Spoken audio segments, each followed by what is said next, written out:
Good morning बच्चों, good morning. Please settle down. Okay, आज का जो हमारा टॉपिक है वो न्यूरोसाइंसेस का एक बहुत ही क्रिटिकल, बहुत ही ड्रामेटिक टॉपिक है। ये एक ऐसा टॉपिक है जो आपके फाइनल ईयर एग्जाम्स, आपके पीजी एंट्रेंस एग्जाम्स और सबसे ज़रूरी आपकी क्लिनिकल प्रैक्टिस में, चाहे आप फिजिशियन बने या सर्जन, बार बार सामने आएगा। हम बात करने जा रहे हैं सेरिब्रल एन्यूरिज्म की। इसे आप दिमाग के अंदर छुपा हुआ एक टिकिंग टाइम बॉम्ब समझ सकते हैं। एक ऐसी कमजोरी जो सालों तक बिना किसी वार्निंग के ब्रेन के अंदर रहती है और जब ये फटती है तो it leads to a catastrophic event. तो आज के इस लेक्चर में हम इस पूरे टॉपिक को फ्रॉम ए टू जेड बिल्कुल बेसिक से एडवांस लेवल तक समझेंगे। हम शुरू करेंगे इसकी डेफिनेशन से, ये होता क्या है। फिर हम देखेंगे कि ये बनता क्यों है, व्हाट इज द पैथोफिजियोलॉजी, कहाँ बनता है, why the circle of Willis, इसके रिस्क फैक्टर्स क्या हैं। फिर हम इसके रप्चर होने के बाद की कहानी समझेंगे, सब अरेक्नॉइड हेमरेज। पेशेंट आपके पास इमरजेंसी में कैसे आएगा, आपको उसे कैसे डायग्नोज करना है, सीटी स्कैन से लेकर गोल्ड स्टैंडर्ड डीएसए तक। और फिर सबसे इंटरेस्टिंग पार्ट, इस बॉम्ब को डिफ्यूज कैसे करना है। Will talk about the modern treatments, surgical clipping and endovascular coiling. और आखिर में a very important part, ICU management, क्योंकि एन्यूरिज्म सिक्योर करने के बाद भी आधी लड़ाई बाकी होती है। So I want your complete attention. Notes बनाते रहिए, लेट्स बिगिन। ये जो लाइन आप स्क्रीन पर देख रहे हैं ना, इसे अपने दिमाग में, अपनी मेमोरी में हमेशा के लिए छाप लीजिए। डॉक्टर साहब, मेरी जिंदगी का सबसे तेज सरदर्द। These are the magic words. जब भी इमरजेंसी में कोई पेशेंट इन शब्दों के साथ प्रेजेंट करता है, for a neurosurgeon all alarm bell start ringing. ये कोई आम सरदर्द नहीं है, ये माइग्रेन जैसा धीरे धीरे नहीं बढ़ता। इसको हम कहते हैं थंडर क्लैप हेडेक।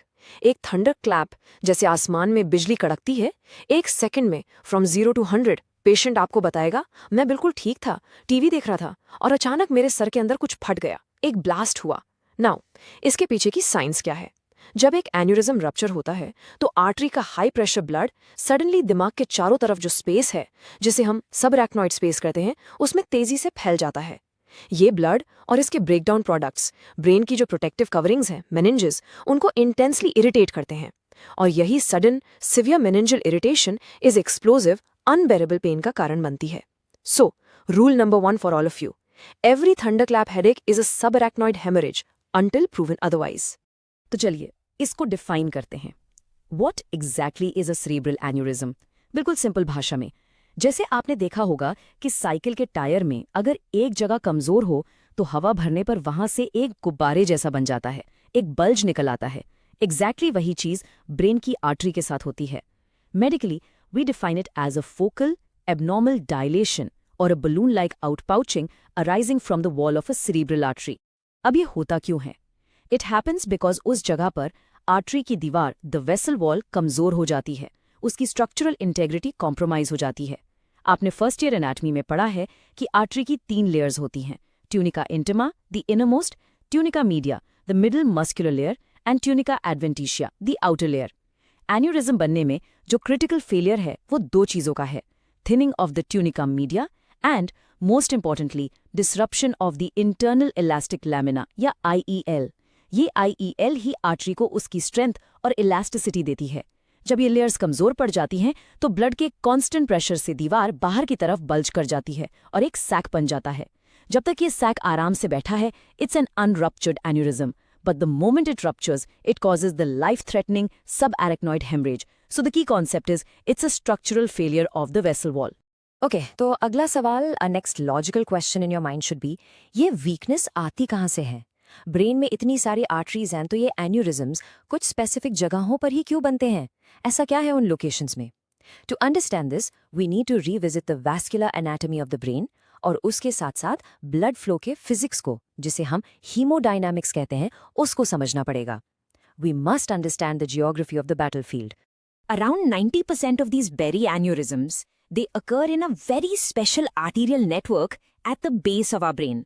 और इस नेटवर्क का नाम है द सर्किल ऑफ विलिस। ये आपकी एनाटॉमी वाइवा का और हर पीजी एंट्रेंस एग्जाम का one of the most important topics है। तो ये सर्किल ऑफ विलिस है क्या? It's a beautiful elegant arterial anastomosis. ये ब्रेन के 2 मेजर ब्लड सप्लाई सिस्टम्स को जोड़ता है, एंटीरियर सर्कुलेशन जो इंटरनल कैरोटिड आर्टरीज से आती है और पोस्टीरियर सर्कुलेशन जो दोनों वर्टिब्रल आर्टरीज के मिलने से बनी बैसिलर आर्टरी से आती है। इसका फायदा ये है कि ये कोलैटरल सर्कुलेशन प्रोवाइड करता है। अगर एक मेन रास्ता ब्लॉक हो जाए तो दूसरे रास्ते से ब्लड सप्लाई जा सकती है। बट इस ब्यूटीफुल डिजाइन में एक बहुत बड़ा फ्लॉ है। जहां पर भी आर्टरीज डिवाइड होती हैं या जुड़ती हैं, यानी कि बाइफर्केशंस या ब्रांच पॉइंट्स, वहां पर ब्लड फ्लो बहुत टर्ब्यूलेंट होता है। आप इसको ऐसे इमेजिन कीजिए, एक हाईवे पर गाड़ियां 100 की स्पीड से आ रही हैं और आगे एक शार्प टी जंक्शन है। सबसे ज्यादा टक्कर, सबसे ज्यादा स्ट्रेस उस जंक्शन के आउटर वॉल पर पड़ेगा। एग्जैक्टली यही चीज आर्टरीज में होती है।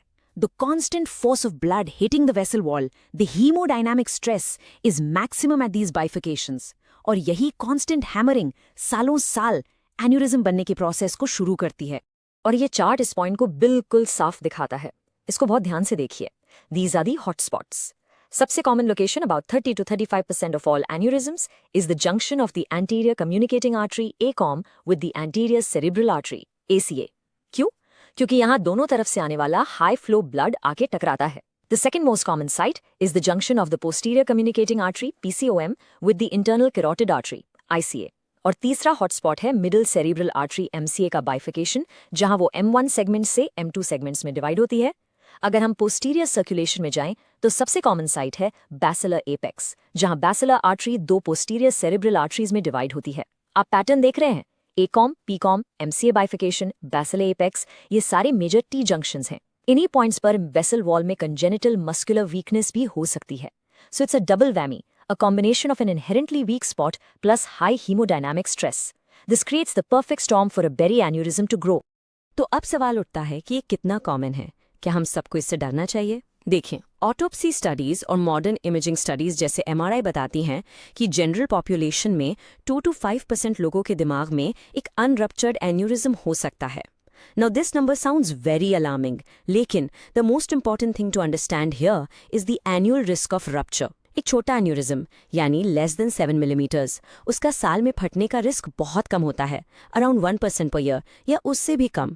इसका मतलब ये है कि ज़्यादातर लोगों में ये एन्यूरिज्म उनकी पूरी जिंदगी बिना कोई प्रॉब्लम किए शांत पड़ा रहता है। It remains asymptomatic for life, but the risk is not zero.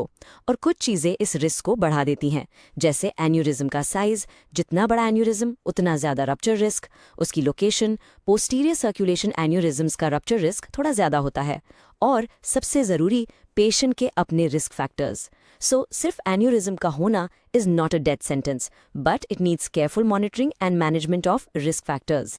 So who is at higher risk? This slide is extremely important for clinical practice. यहाँ पर दो तरह के risk factors हैं, modifiable जिन्हें हम बदल सकते हैं and non-modifiable. Let's talk about the two most important modifiable risks. Number 1, hypertension, high blood pressure. ये aneurysm formation और rupture दोनों का number 1 enemy है। Mechanism क्या है? Simple, chronic high BP artery की दीवार पर कांस्टेंट मैकेनिकल स्ट्रेस बढ़ाता है। ये कांस्टेंट हैमरिंग ये IEL की डीजेनरेशन को स्पीड अप कर देता है। Number 2, cigarette smoking. स्मोकिंग बहुत खतरनाक है। क्यों? एक, ये डायरेक्ट एंडोथेलियन इंजरी करता है। दूसरा, ये बॉडी में एक क्रॉनिक इन्फ्लेमेटरी स्टेट बनाता है जो वेसल वॉल को कमजोर करता है। और तीसरा, स्मोकिंग कोलाजन को रिपेयर करने वाली एंजाइम्स को इनहिबिट करता है। इसीलिए एक स्मोकर जिसे हाई बीपी भी है, उसमें एन्यूरिज्म बनने और फटने का रिस्क नॉन स्मोकर से कई गुना ज्यादा होता है। नॉन मॉडिफाइबल फैक्टर्स में आती हैं फैमिली हिस्ट्री। अगर आपके फर्स्ट डिग्री रिलेटिव, माँ बाप भाई बहन को एन्यूरिज्म है तो आपका रिस्क 2 से 4 गुना बढ़ जाता है। और कुछ जेनेटिक डिजीजेस जैसे autosomal dominant polycystic kidney disease ADPKD और connective tissue disorders like Ehlers Danlos syndrome, they are strongly associated with aneurysms. So the key takeaway for you is control blood pressure and stop smoking. These are the two most powerful things you can advise your patients. अब तक हमने what, where, why and who cover कर लिया है। अब हम थोड़ा और डीप जाएंगे। Let's go to the microscopic level. एक इलेक्ट्रॉन माइक्रोस्कोप के नीचे वेसल वॉल में आखिर हो क्या रहा है। हम स्टेप बाय स्टेप प्रोसेस को समझेंगे कि कैसे एक हेल्दी आर्टरी एक टिकिंग टाइम बॉम्ब में बदल जाती है। This is advanced pathophysiology. ये 5 स्टेप्स, ये एन्यूरिज्म बनने की पूरी कहानी है। स्टेप 1 हमने डिस्कस कर लिया है, हीमोडायनामिक स्ट्रेस। ये constant stress at the bifurcation leads to step 2, endothelial injury. हमारी आर्टरीज के अंदर की जो लाइनिंग है एंडोथेलियम, ये सिर्फ एक बैरियर नहीं है, ये एक एक्टिव ऑर्गन है। जब इस पर चोट लगती है तो ये एक इन्फ्लेमेटरी कैस्केड शुरू कर देता है। ब्लड से इन्फ्लेमेटरी सेल्स जैसे मैक्रोफेजेस उस इंजर्ड दीवार में घुस जाते हैं। वहां जाकर ये मैक्रोफेजेस एक्टिवेट हो जाते हैं और कुछ डिस्ट्रक्टिव एंजाइम्स छोड़ते हैं जिनका नाम है मैट्रिक्स मेटलोप्रोटीनेजेस या MMPs। ये MMPs क्या करते हैं? ये वेसल वॉल के जो स्ट्रक्चरल प्रोटीन्स हैं, कोलेजन और इलास्टिन, उनको खाना या डिग्रेड करना शुरू कर देते हैं। तो आप देख रहे हैं, it's a vicious cycle. Mechanical stress से बायोलॉजिकल इंजरी हुई और बायोलॉजिकल इंजरी से दीवार और कमजोर हो गई, जिसपे मैकेनिकल स्ट्रेस अब और ज्यादा असर करेगा। और इस पूरे प्रोसेस में the point of no return वो क्रिटिकल फेलियर पॉइंट है, the fragmentation of the internal elastic lamina, the IEL। आप IEL को आर्टरी की दीवार का सरिया या स्टील फ्रेम समझिए। यही वो लेयर है जो आर्टरी को उसकी मेन स्ट्रेंथ देती है। जब हीमोडायनामिक स्ट्रेस और इन्फ्लेमेटरी एंजाइम्स दोनों मिलकर इस IEL को तोड़ना शुरू कर देते हैं, it starts to fragment. Once the IEL is broken, जो मस्कुलर लेयर है, ट्यूनिका मीडिया, उसको सपोर्ट मिलना बंद हो जाता है और वो धीरे धीरे पतली होने लगती है। इसे हम म्यूरल थिनिंग कहते हैं। अब आप इमेजिन कीजिए, एक कमजोर दीवार जिसका सरिया भी टूट गया है, उस पर अंदर से ब्लड प्रेशर का कांस्टेंट धक्का पड़ रहा है। धीरे धीरे ओवर मंथ्स एंड ईयर्स वो दीवार बाहर की तरफ बल्ज करती है और एन्यूरिज्म सैक बन जाता है। This is the classic pathophysiology of a saccular और berry aneurysm. Remember, saccular aneurysms are the most common cause of subarachnoid haemorrhage. चलिए, अब पैथोफिजियोलॉजी से निकलकर सीधा हॉस्पिटल की इमरजेंसी में चलते हैं। आप कैजुअल्टी मेडिकल ऑफिसर हैं, रात के 2 बजे हैं, एक 50-year-old लेडी को उसके रिलेटिव्स लाते हैं। हिस्ट्री ये है कि वो बिल्कुल ठीक थी। अचानक उसने अपने सर को पकड़ा, चिल्लाई कि मेरे सर में कुछ फट गया, उसको उल्टी हुई और फिर वो बेहोश हो गई। आपने चेक किया, उसका GCS 8 है, प्यूपल स्लगिश है। What is your number 1 diagnosis? Ruptured aneurysmal subarachnoid haemorrhage. यहां से शुरू होती है a race against time, the diagnostic journey. We have to find this hidden threat quickly. So, I am asking all of you, as the doctor in charge in that emergency room, आपका सबसे पहला immediate next step क्या होगा? Which is the single most important investigation you will order right now? सोचिए, time is brain, every minute counts. हमें एक ऐसी जांच चाहिए जो फास्ट हो, हर जगह अवेलेबल हो और acute blood clots के लिए बहुत सेंसिटिव हो। Absolutely correct. The first step is a plain, non-contrast CT scan of the brain, NCCT head. याद रखिए, हमारा पहला एम एन्यूरिज्म ढूंढना नहीं है, हमारा पहला एम है ब्लीडिंग को कंफर्म करना। हम नॉन कॉन्ट्रास्ट स्कैन क्यों करते हैं? क्योंकि CT स्कैन पर एक्यूट ब्लड यानी ताज़ा खून हाइपरडेंस होता है, इट लुक्स वाइट। अगर हमने कॉन्ट्रास्ट दे दिया तो ब्रेन की वेसल्स भी वाइट दिखेंगी और ब्लीड छिप सकता है। जब एन्यूरिज्म फटता है तो ब्लड ब्रेन के बेस पर जो स्पेसेस हैं, जो सिस्टर्न्स हैं, उनमें भर जाता है। जब हम CT स्कैन देखते हैं तो ये खून से भरी हुई बेसल सिस्टर्न्स एक वाइट स्टार शेप्ड पैटर्न बनाती हैं। इसे कहते हैं the classic star sign of a subarachnoid haemorrhage. The moment you see this on the CT, the diagnosis is confirmed. अब हमारा नेक्स्ट स्टेप है इस ब्लीडिंग का सोर्स यानी उस रप्चर्ड एन्यूरिज्म को ढूंढना। So to find the culprit, the gold standard investigation is digital subtraction angiography या DSA। अब आप कहेंगे कि सर CT एंजियोग्राफी CTA भी तो होता है। यस, CTA एक बहुत अच्छा नॉन इन्वेसिव टेस्ट है और अक्सर हम CT के आधे घंटे बाद ही कर लेते हैं। But DSA is the gold standard. वो हमें ऐसी डिटेल्स देता है जो ट्रीटमेंट प्लानिंग के लिए जरूरी है। इस प्रोसीजर में हम पेशेंट के जांघ से फेमोरल आर्टरी से एक कैथेटर डालते हैं और एक्सरे गाइडेंस में उसे दिमाग की आर्टरीज तक ले जाते हैं। फिर हम कॉन्ट्रास्ट डाई इंजेक्ट करके फोटोज लेते हैं। इसमें सब्ट्रैक्शन का मतलब है कि कंप्यूटर डिजिटली स्कल की बोन की इमेज को हटा देता है, तो हमें सिर्फ आर्टरीज का एक साफ सुथरा रोड मैप मिलता है। DSA हमें बताता है एन्यूरिज्म की एग्जैक्ट लोकेशन क्या है, उसका साइज क्या है, उसकी नेक चौड़ी है या पतली, उसके आसपास कौन सी इंपॉर्टेंट आर्टरीज हैं। It is the definitive map that the neurosurgeon or the interventionalist needs to plan the treatment. So, the bomb has been located. हमारे पास उसका पूरा मैप है, अब मिशन है उसे डिफ्यूज करना। The goal of treatment is to exclude the aneurysm from the circulation so that it cannot rebleed. ये बहुत जरूरी है क्योंकि पहले रप्चर के बाद आने वाले 24 घंटों में रीब्लीडिंग का रिस्क सबसे ज्यादा होता है और अगर रीब्लीड हो गया तो पेशेंट को बचाना बहुत मुश्किल हो जाता है। So, once the patient is medically stable, the clock is ticking to secure the aneurysm. आज के ज़माने में एन्यूरिज्म को ट्रीट करने के दो मेन तरीके हैं। The classic traditional method is open surgical clipping और एक new modern minimally invasive technique is endovascular coiling. Clipping में हम क्रेनियोटमी करते हैं, यानी स्कल को खोलते हैं और एन्यूरिज्म की गर्दन पर बाहर से एक छोटी सी टाइटेनियम की क्लिप लगा देते हैं। कॉइलिंग में हम बिना स्कल खोले जांग की आर्टरी से कैथेटर के जरिए एन्यूरिज्म के अंदर जाते हैं और उस गुब्बारे को अंदर से प्लैटिनम कॉइल से भर देते हैं। अब क्लिपिंग करें या कॉइलिंग, ये एक बहुत कॉम्प्लेक्स डिसीजन होता है। ये डिपेंड करता है पेशेंट की एज और कंडीशन पर, एन्यूरिज्म की लोकेशन और शेप पर, और हॉस्पिटल में क्या एक्सपर्टीज अवेलेबल है उस पर। इसका फैसला एक न्यूरोवैस्कुलर टीम मिलकर लेती है। चलिए पहले सर्जिकल क्लिपिंग को समझते हैं। ये न्यूरो सर्जरी की सबसे डेलिकेट सर्जरीज में से एक है। क्रेनियोटॉमी के बाद the real work starts under the operating microscope. हम ब्रेन के नेचुरल पाथवेज जो सल्सी और फिशेस हैं, उनके बीच से बहुत आराम से डाइसेक्ट करते हुए आर्टरीज तक पहुंचते हैं। हमारा एम होता है ब्रेन को बिल्कुल भी रिट्रैक्ट ना करना पड़े। जब हम एन्यूरिज्म, उसकी नेक और आसपास की इंपॉर्टेंट वेसल्स को आइडेंटिफाई कर लेते हैं, we choose a titanium clip of the perfect size and shape और उसे बहुत केयरफुली एन्यूरिज्म की नेक पर लगा देते हैं। Click, the sac is now obliterated from the circulation. The final step is to confirm कि क्लिप ने पेरेंट वेसल को तो बंद नहीं कर दिया है। इसके लिए हम इंट्रा ऑपरेटिव डॉपलर या ICG एंजियोग्राफी यूज करते हैं। एक successful clipping provides a permanent cure. और अब the elegant alternative, endovascular coiling. यहाँ कोई बड़ा ऑपरेशन नहीं होता। जैसे DS से किया था, वैसे ही फेमोरल आर्टरी से हम कैथेटर्स को ब्रेन की आर्टरीज तक ले जाते हैं। फिर एक बाल से भी पतला एक माइक्रो कैथेटर, उसको बहुत डेलिकेटली एन्यूरिज्म सैक के अंदर डाला जाता है।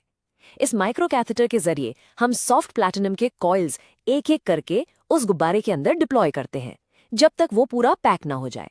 ये कॉइल्स का जो गुच्छा है, ये वहां ब्लड फ्लो को स्लो कर देता है, जिससे एन्यूरिज्म के अंदर ब्लड क्लॉट हो जाता है, थ्रोम्बोसिस हो जाती है और वो अंदर से सील हो जाता है।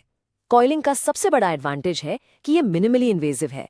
जो पेशेंट बहुत सिक है या बहुत ओल्ड है या जिसका एन्यूरिज्म ऐसी जगह है जहां सर्जरी से पहुंचना मुश्किल है, उनके लिए कॉइलिंग एक बेहतर ऑप्शन हो सकता है।